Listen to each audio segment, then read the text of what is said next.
መንቀሳቀስ ይኖርብናል ብዬ አምናለሁ። በአገር ቤት ያሉ የፖለቲካ ኃይሎች ሰላማዊ የፖለቲካ ዘዴዎችን የሚጠቀሙት ይሄ ጦርነት ታውጆብናል፣ ይሄ ዝም ብሎ የምንቀመጥበት ጊዜ አይደለም። በሰላማዊ መንገድ ማድረግ የሚችል እንዳልኩት ሰው ሁሉ ማድረግ የሚችለውን ነው እንዲያደርግ የምትጠብቀው። ማድረግ ከሚችለው በላይ የትጥቅ ትግል ሊያደርጉ አይችሉም የፖለቲካ ፓርቲዎች አሁን አገር ቤት ያሉት። እንደሱ አድርጉ ማለት አንችልም። እነሱ የትጥቅ ትግልን አግዙ ማለትም አንችልም። ያዋጣ ይሆን ብለው የያዙት መስመር አለ። በያዙት መስመር ግን በትጋት መንቀሳቀስ አለባቸው።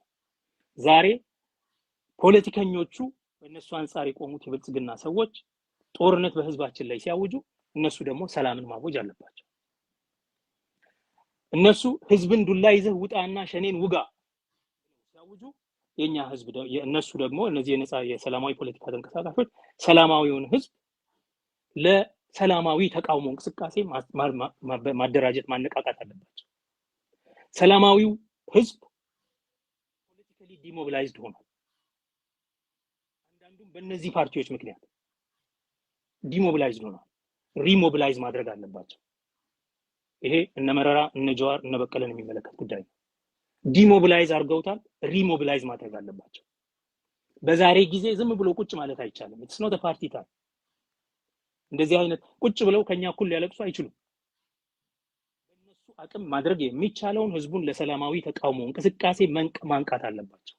ማንቃትና ማደራጀት ያዋጣል ብለዋል። በሰላማዊ መንገድ የሚያዋጣ ከሆነ የሚያዋጣውን ያህል ደግሞ ኃይላቸውን ያለውን አቅም አሟጣው መጠቀም አለባቸው።